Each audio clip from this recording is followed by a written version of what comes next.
And he said unto me, Write, for these words are true and faithful.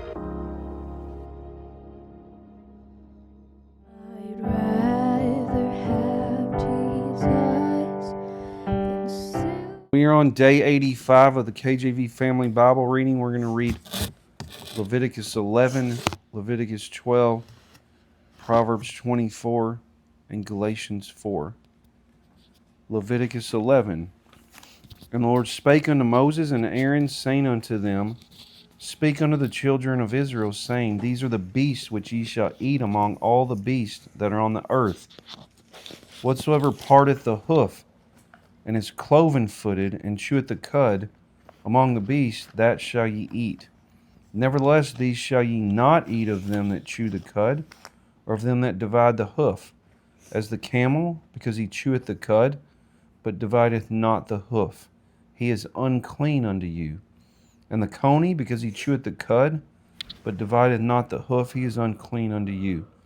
And the hare, because he cheweth the cud, but divideth not the hoof, he is unclean unto you. And the swine, though he divide the hoof, and be cloven-footed, yet he cheweth not the cud, he is unclean to you.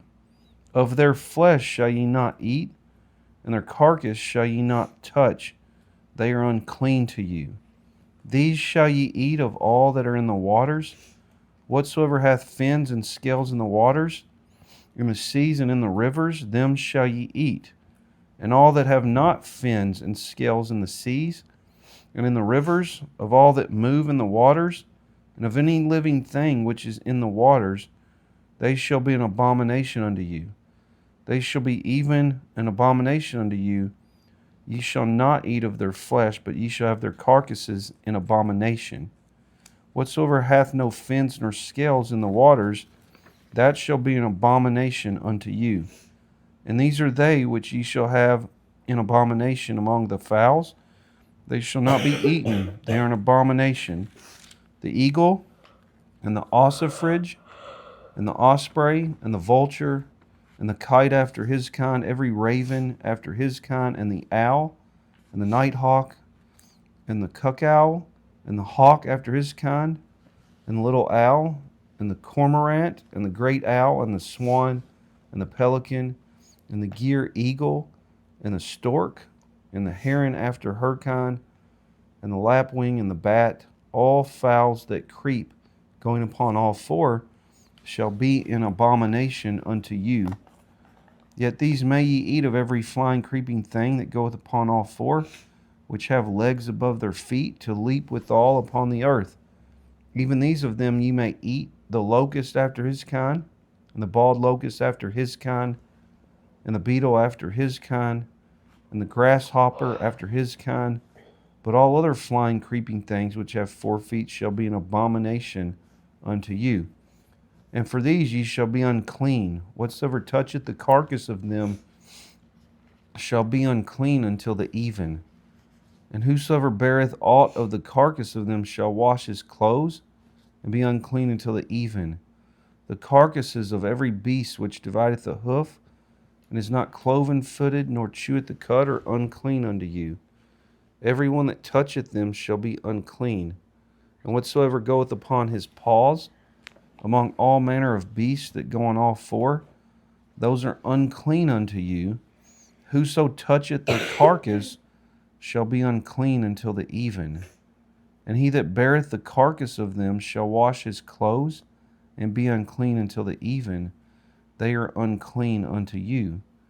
These also shall be unclean unto you among the creeping things that creep upon the earth, the weasel, and the mouse, and the tortoise after his kind, and the ferret, and the chameleon, and the lizard, and the snail, and the mole. These are unclean to you among all that creep. Whosoever doth touch them, when they be dead, shall be unclean until the even.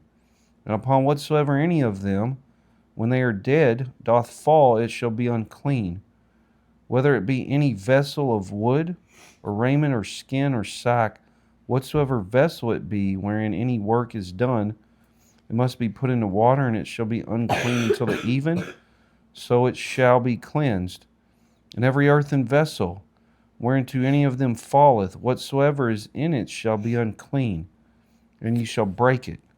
Of all meat which may be eaten, that on which such water cometh shall be unclean, and all drink that may be drunk in every such vessel shall be unclean.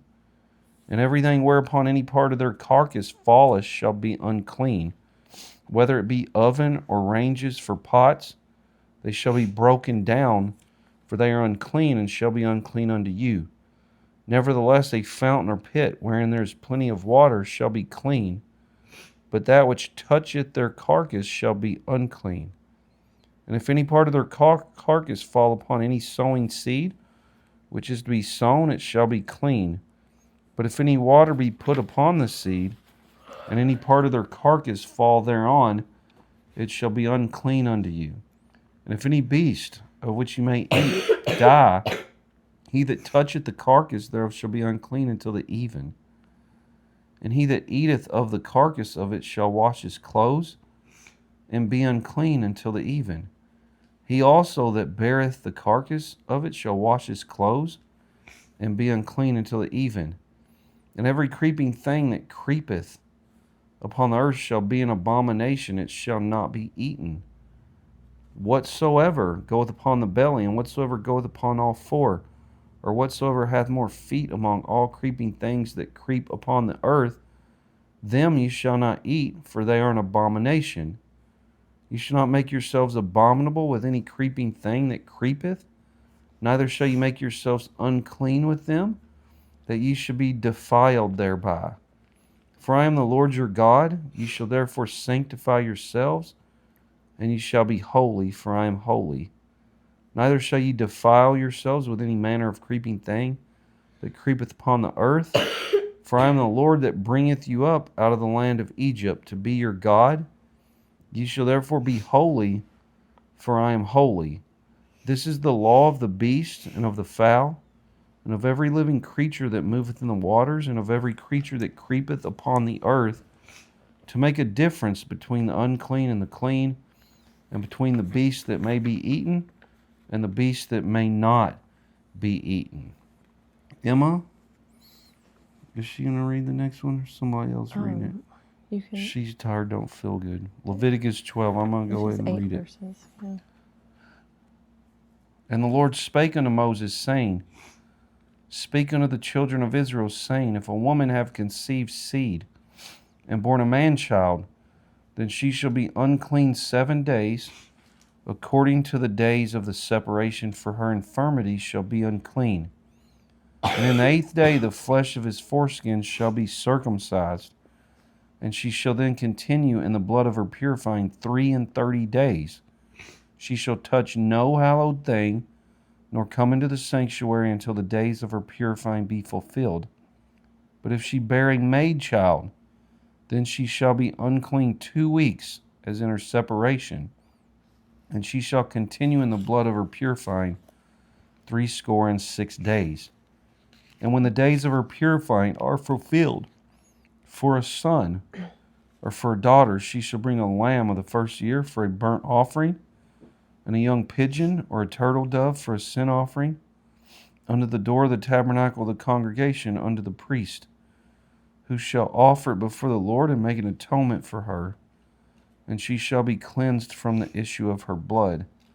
This is the law for her that hath borne a male or a female. And if she be not able to bring a lamb, then she shall bring 2 turtles or 2 young pigeons, the one for the burnt offering, and the other for a sin offering, and the priest shall make an atonement for her, and she shall be clean. So that was Leviticus 11, Leviticus 12. We're going to Proverbs 24. Pam is going to read Proverbs 24 for us. Be not thou envious against evil men, neither desire to be with them. For their heart studieth destruction, and their lips talk of mischief. Through wisdom is an house builded, and by understanding it is established. And by knowledge shall the chambers be filled with all precious and pleasant riches. A wise man is strong, yea, a man of knowledge increaseth strength. For by wise counsel thou shalt make thy war, and in multitude of counselors there is safety. Wisdom is too high for a fool, he openeth not his mouth in the gate. He that deviseth to do evil shall be called a mischievous person. The thought of foolishness is sin, and the scorner is an abomination to men. If thou faint in the day of adversity, thy strength is small. If thou forbear to deliver them that are drawn unto death, and those that are ready to be slain, if thou sayest, Behold, we knew it not, doth not he that pondereth the heart consider it? And he that keepeth thy soul, doth not he know it? And shall not he render to every man according to his works? My son, eat thou honey, because it is good, and the honeycomb which is sweet to thy taste. So shall the knowledge of wisdom be unto thy soul. When thou hast found it, then there shall be a reward, and thy expectation shall not be cut off.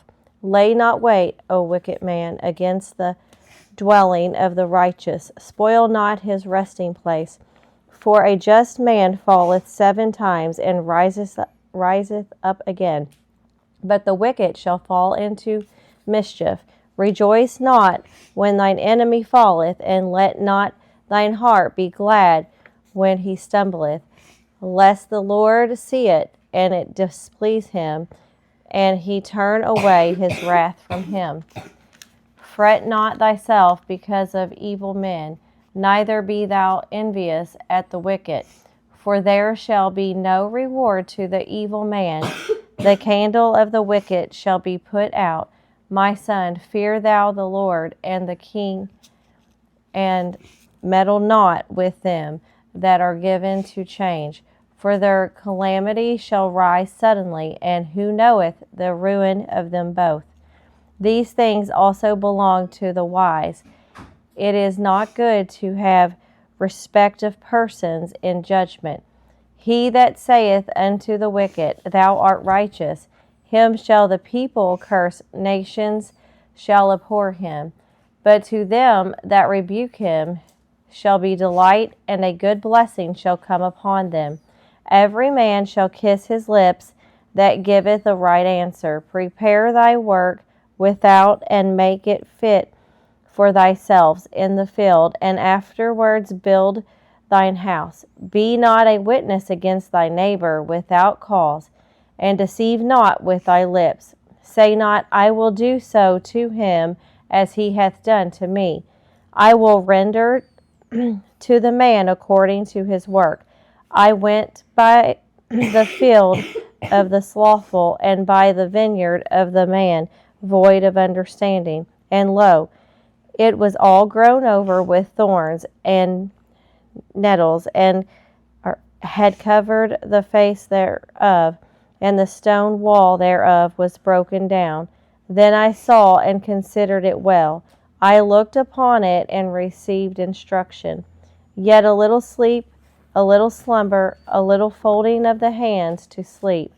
So shall thy poverty come as one that travaileth, and thy traveleth, and thy want as an armed man.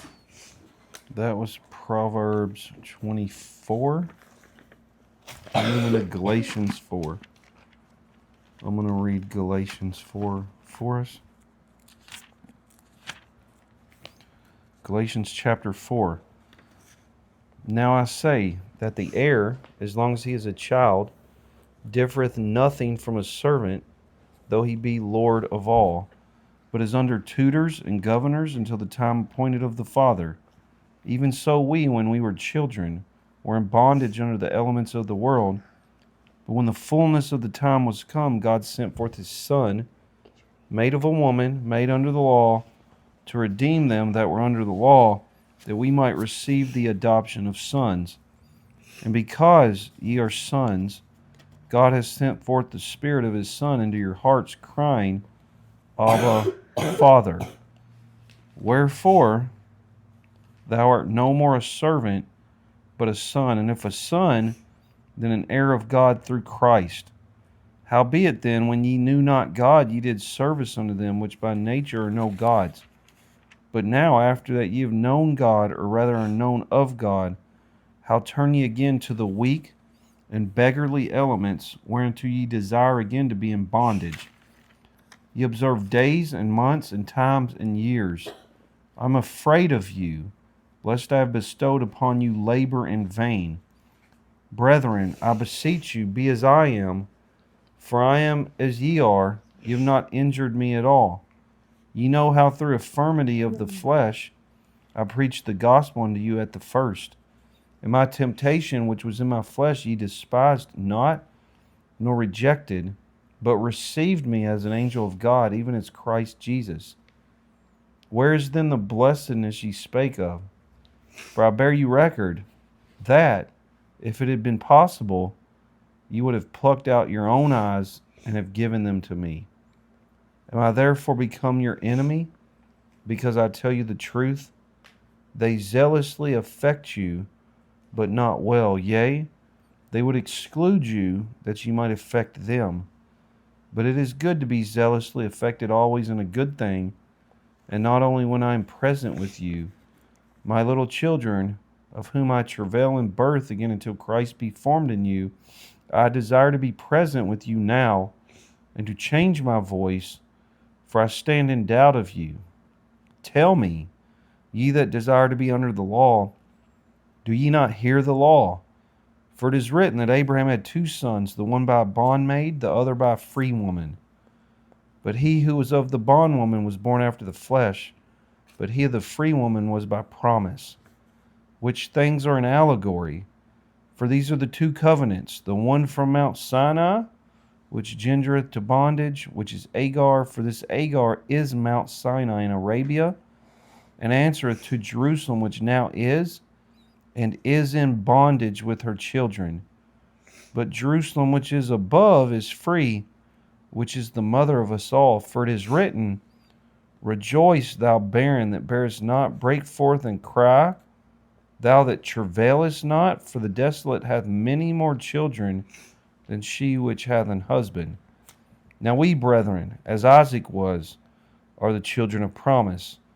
But as then he that was born after the flesh persecuted him that was born after the Spirit, even so it is now. Nevertheless, what saith the Scripture? Cast out the bondwoman and her son, for the son of the bondwoman shall not be heir with the son of the free woman. So then, brethren, we are not children of the bondwoman, but of the free. So that was daily Bible reading number 85.